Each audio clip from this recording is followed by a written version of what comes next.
ഇതാണ് തൗഹീദ്. ആ തൗഹീദ് കുടുംബത്തിലുണ്ടോ, കുടുംബം ഏറ്റവും മനോഹരാകും. ഇന്നാ തൗഹീദ് ഇല്ലാത്തതിന്റെ ബേജാറ എല്ലാ കുടുംബത്തിലും. തൗഹീദ് ഇല്ലാത്തത് മനസ്സിൽ ബേജാറുണ്ടാക്കുന്നത് എങ്ങനെയാണെന്നറിയാവോ? എന്തെങ്കിലും ഒരു ബേജാറ് വന്നാ തൗഹീദ് ഇല്ലാത്തവൻ ആദ്യം ചിന്തിക്കെന്താണെന്നറിയോ?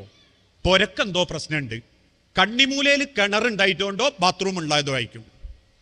എന്തെങ്കിലും ഒരു ബേജാർ, എന്തിന് ഒരു അപകടം പറ്റിയാൽ പോലും കുടുംബത്തിലും എന്താണെന്നറിയാവോ? എനിക്ക് അപ്പോഴേ തോന്നിക്ക് എന്തേ തൗഹീദ് ഇല്ലാത്തത് മനസ്സിൽ ബേജാറുണ്ടാക്കുന്നത് എങ്ങനെയാണെന്നറിയോ? തൗഹീദിന്റെ ഒരു കുടുംബത്തിലെ സൂര്യക്കേട്. തൗഹീദ് ഉണ്ടെങ്കിൽ എന്തും നമുക്ക് സഹിക്കാൻ പറ്റും. തൗഹീദ് ഉണ്ടെങ്കിൽ ഒരാൾക്കും നമ്മളെ ഒരാൾക്കും നമ്മളെ തകർത്താനും വളർത്താനും പറ്റൂല. ഇന്ന് കേട്ടല്ലോ നമ്മൾ കിണറുണ്ടായിട്ടുണ്ടോ, നമ്മൾ അറിഞ്ഞല്ലോ ഒരു രാജ്യത്തിന്റെ വിശ്വാസത്തിന്റെ കരുത്ത് അല്ലേ? സയനിസ്റ്റുകൾ എന്തെങ്കിലും ഫാസിസ ചിന്താഗതികളുള്ളവർക്കും നേരത്തെ നമ്മൾ ഒരു പ്രതിജ്ഞയിൽ ചൊല്ലിയ ഗസ എന്ന നഗരം, ഫലസ്തീൻ, ആകാശ ലോകങ്ങളിലൂടെ ചീറിപ്പാഞ്ഞു വരുന്ന തീയുണ്ടകളേറ്റ് മരിച്ച ഗസ. നമ്മൾ അറിഞ്ഞല്ലോ ഒരു രാജ്യത്ത് 67,000 ആളുകൾ ബോംബിലും ഫാസിസ ചിന്താഗതികൾ കിടന്നുറങ്ങുന്ന പ്രതിജ്ഞയിൽ ചൊല്ലിയ ഗസ എന്ന ഓരോ ഫലസ്തീനിലെ മക്കളുടെയും ജീവിതത്തിലേക്ക് ആശകളും പ്രതീക്ഷകൊണ്ടിരിക്കുന്ന കാലഘട്ടം. പാഞ്ഞു വരുന്ന തീയുണ്ട ജൂതന്മാര് അമേരിക്ക എന്ന രാജ്യത്തെ ശക്തിത്വത്തിന്റെ കീഴിൽ ഒരു രാജ്യത്തെ ഉന്മൂലനം ചെയ്യാൻ പടിയെടുത്തുകൊണ്ടിരിക്കുമ്പോ അവസാന ശ്വാസം വരെ നെഞ്ചും വിരിച്ചു നിൽക്കുന്ന ഫലസ്തീനികളുടെ ഹൃദയത്തിലുള്ള ഒരു വിശ്വാസമില്ലേ? തൗഹീദ് എന്ന വിശ്വാസം. ഞങ്ങൾക്ക് ഞങ്ങളുടെ റബ്ബുണ്ടെന്ന വിശ്വാസം. വെടിയുതിർക്കാൻ വരുന്ന പട്ടാളക്കാരന്റെ നേരെ നോക്കി നിങ്ങൾ എന്റെ വയറ്റ തൊട്ടിയ വയറത്ത് നോക്കി വെടിവെച്ചോളൂ എന്ന് ഒരു 12 വയസ്സുകാരൻ തിരിച്ചു പറയുന്നുണ്ടെങ്കിൽ, പൊട്ടിത്തെറികൾക്ക് നടുവിൽ, മിസൈൽ ആക്രമണത്തിന്റെ നടുവിൽ, പട്ടിണിയുടെ പരിവട്ടത്തിന്റെ നടുവിൽ ഒരൊറ്റ ഫലസ്തീനി ആത്മഹത്യ ചെയ്തിട്ടില്ല. ഉണ്ടോ? ഒരൊറ്റ ഫലസ്തീനി വിശ്വാസത്തെ തകർത്തി ഞങ്ങൾക്ക് ഈ വിശ്വാസം വേണ്ടാന്ന് പറഞ്ഞിട്ടില്ല. ഉപരോധിക്കപ്പെട്ട് മക്കൾ മടിയിൽ കടന്നു മരിക്കുമ്പോഴും തന്റെ പൈതലിന്റെ മയ്യത്ത് മറമാടുന്നതിന്റെ മുൻപേ അയൽപ്പക്കക്കാരനെ സംരക്ഷിക്കാൻ വേണ്ടി ചോരപ്പൊതിയുമായി കയറി ചെല്ലുന്ന ഫലസ്തീനികളുടെ ഈമാനിന്റെ കരുത്തുണ്ടല്ലോ, അത് ലോകത്തൊരു ശക്തികൾക്കും ഒരു രാജ്യത്തിനും അവകാശപ്പെടാനില്ലാത്ത രാജ്യമാ. അതാ ഇന്ന് ഫലസ്തീനികൾക്ക് ലഭിച്ചുകൊണ്ടിരിക്കുന്നത്. മനസ്സാക്ഷിയുള്ള പലരും ഫലസ്തീനിന്റെ കൂടെ നിൽക്കുമ്പോ നമുക്കന്നും ഇന്നും ഫലസ്തീൻ എന്ന രാജ്യത്തോടെ നോക്കിയിട്ട് സമൂഹത്തോട് പറയാനുള്ളതും അതാ. ഇന്ത്യക്കൊരു കാലഘട്ടമുണ്ടായിരുന്നു, ഉച്ചനീചത്വങ്ങളും ജാതീയതയും വർഗവെറിയും വർണ്ണവെറിയും മുടികുത്തി നിന്നതിന്റെ പേരിൽ ബ്രിട്ടീഷുകാർ കയറി വന്ന് ഇന്ത്യയെ മുച്ചൂട് നശിപ്പിച്ച് കൊള്ളയടിച്ചിരുന്ന കാലഘട്ടം. ഓരോരുത്തരെയും കൊല ചെയ്യാൻ വേണ്ടി കാത്തിരുന്ന രാജ്യത്തിന്റെ പരമോന്നത അധികാരം നേടിയെടുക്കാൻ വേണ്ടി മത്സരിച്ചിരുന്ന ബ്രിട്ടീഷുകാർക്കെതിരെ അന്നും പടപൊരുതുന്ന സമയത്ത് മൗലാന മുഹമ്മദ് അലി ജൗഹർ സാഹിബ് പറഞ്ഞൊരു വാക്കുണ്ട്.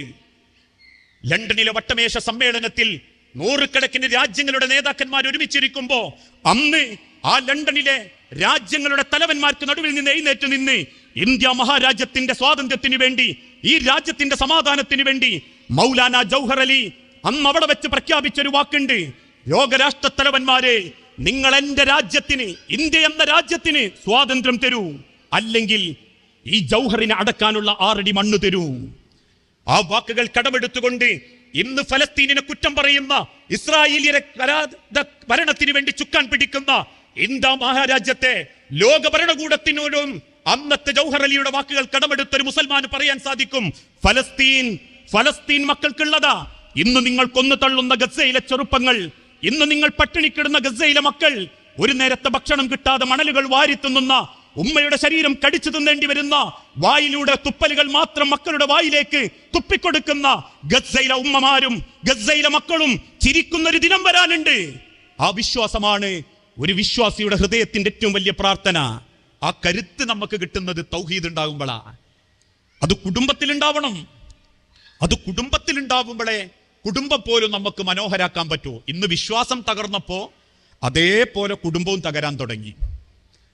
വിശ്വാസം മാത്രമല്ല തകർന്ന്. ഞാൻ പറയാറുണ്ട്, എല്ലാവരും പള്ളിയിൽ നിസ്കാരത്തിന്റെ രൂപമൊക്കെയാ പഠിപ്പിക്കുക. അത്തഹിയ്യാത്തിൽ എങ്ങനെ ഇരിക്കണം, കൈ എവിടെ കെട്ടണം. ഇന്ന് ഞാൻ പറയാറുണ്ട്, മുസ്ലിം സമൂഹത്തെ പഠിപ്പിക്കേണ്ടത് നിസ്കാരത്തിന്റെ ക്വാളിറ്റി അല്ല, മറിച്ച് പരസ്പരം കുടുംബ ബന്ധം ചേർക്കാത്തവൻ പള്ളിക്ക് വരാൻ പാടില്ല എന്നാ. കാരണം നിസ്കരിച്ച് എഴുന്നേറ്റ് പോകുന്ന കുടുംബത്ത് പിണക്കില്ല. നിസ്കരിച്ച് എഴുന്നേറ്റ് പോകുന്നോൻ സാമ്പത്തിക രംഗത്ത് അന്യായം ചെയ്യുന്നോനാ. ആളെ കാണാൻ നല്ല മുത്തക്കിയായിരിക്കും. ഇപ്പൊ അങ്ങനെയാ. മതവും മതചിഹ്നങ്ങളും ഒക്കെ ആളുകളെ സ്വാധീനിക്കാനുള്ള ഒരു അടയാളം മാത്ര. എല്ലാവരും അത്തരക്കാരെന്ന് ഞാൻ പറയുന്നില്ല. ബോംബെ നഗരം ഒരു ചാവേറായി പൊട്ടിത്തെറിക്കാൻ വന്ന തീവ്രവാദികളുടെ മുഖത്തും ഇസ്ലാമിന്റെ ചിഹ്നമുണ്ട്. ഓ മുസ്ലിമാന്ന് പറയാൻ എന്റെ നാവ് പൊന്തൂല. ലൈസമിന്ന ഹിസ്ബിയത്തിന് വേണ്ടി പണിയെടുക്കുന്ന എന്റെ കൂട്ടത്ത് പെടൂല നിന്റെ റസൂലുള്ള പറഞ്ഞതുകൊണ്ട്. ഒരു മനുഷ്യന്റെ ജീവിതത്തിൽ അവൻ ഏറ്റവും മനോഹരാകുന്നത് അവന്റെ കുടുംബത്തിൽ അവനൊരു വില ഉണ്ടാകുമ്പോഴാ, നാട്ടിൽ വില ഉണ്ടാകുമ്പോഴല്ല. അതുകൊണ്ട് ആ പ്രവാചകൻ സല്ലല്ലാഹു അലൈഹി വസല്ലമയുടെ കാലഘട്ടത്തിൽ ഒരു ചരിത്രം പറയാറുണ്ട്. പ്രവാചകന്റെ കാലഘട്ടത്തിൽ ബിലാൽ റളിയല്ലാഹു അൻഹുവും അബൂദർ റളിയല്ലാഹു അൻഹും തമ്മിൽ ചെറിയൊരു കശപിശുണ്ടായി. ആ കശപിശന്റെ ഇടയ്ക്ക് പെട്ടെന്ന് അബൂദർ റളിയല്ലാഹു അൻഹു പറഞ്ഞു, കറുത്തവളുടെ മകനെ നിന്നെ എനിക്കറിയാം. ബിലാൽ റളിയല്ലാഹു അൻഹുവിന്റെ മുഖത്ത് നോക്കിയിട്ടാ പറയുന്നത്, കറുത്തവളുടെ മകനെ നിന്നെ എനിക്കറിയാം. ഇത് കേട്ട ഉടനെ ബിലാൽ റളിയല്ലാഹു അൻഹുവിന്റെ മുഖം കൊണ്ട് സങ്കടപ്പെട്ടു. ബിലാൽ റളിയല്ലാഹു അൻഹു ഇങ്ങനെ കണ്ണീരോടെ തല ഇങ്ങനെ കുമ്പിട്ട് നിൽക്കുമ്പോൾ അബൂദർ റളിയല്ലാഹു അൻഹുവിന് മനസ്സിലായി, ഞാൻ വിളിച്ചത് കുറച്ച് കടന്നു പോയിട്ടുണ്ട് എന്ന്. ഉടനെ ബിലാൽ റളിയല്ലാഹു അൻഹുവിന്റെ അരികിൽ വന്ന് പറഞ്ഞു, ബിലാൽ, അബദ്ധം പറ്റിപ്പോയതാ ബിലാൽ. താങ്കൾ എന്നെ തിരിച്ചു വിളിച്ചോ? നിന്റെ വാപ്പാനെ വിളിച്ചോ? ഇല്ല എന്റെ ഉമ്മാനെ വിളിച്ചോ?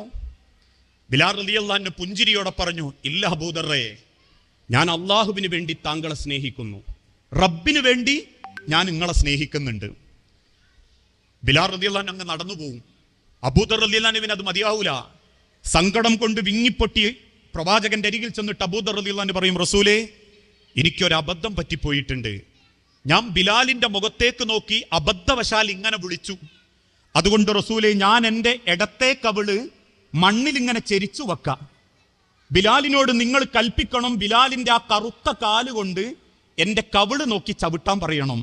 എൻ്റെ ഈ വെളുത്ത എൻ്റെ കവിള് നോക്കിയിട്ട് നിങ്ങളൊന്ന് ചവിട്ടാൻ പറയണം റസൂലേ. അള്ളാഹുവിന്റെ പ്രവാചകൻ തിരിച്ചു പറഞ്ഞു, ഇല്ല അബൂദറേ, ഇല്ല അബൂദറേ, എൻ്റെ പ്രവാചകൻ, എൻ്റെ റസൂൽ, എൻ്റെ അള്ളാഹ് എന്നെ പഠിപ്പിച്ചതിൽ അതില്ല. അതുകൊണ്ട് ഒരിക്കലും ബിലാൽ അത് ആഗ്രഹിക്കുന്നുമില്ല. അതുകൊണ്ട് അബൂദറേ, താങ്കൾ അള്ളാഹുവിനോട് പാപമോചനം തേടുക. അബൂദർ റളിയല്ലാഹു അൻഹു ഇങ്ങനെ തിരിഞ്ഞ് ഇറങ്ങി നടക്കുമ്പോൾ റസൂൽ സല്ലല്ലാഹു അലൈഹി വസല്ലമനെ കയ്യാട്ടിയിട്ട് പറയും, അബൂദറേ വിടവാ, നിന്റെ മനസ്സിൽ ജാഹിലിയത്തുണ്ട് അബൂദറേ. ജാഹിലിയ കാലഘട്ടത്തിൽ ഗോത്രത്തിന്റെയും പണത്തിന്റെയും തോട്ടങ്ങളുടെയും കള്ളിന്റെ വീപ്പയുടെയും പേരിൽ അഭിമാനിച്ചിരുന്ന ഗോത്രമഹിമ നിന്റെ മനസ്സിലുണ്ട് അബൂദറേ. ആ ജാഹിലിയത്ത് മനസ്സിലുള്ള കാലത്തോളം നിനക്ക് അല്ലാഹുവിന്റെ സ്വർഗത്തിൽ കയറാൻ പറ്റൂല അബൂദറേ.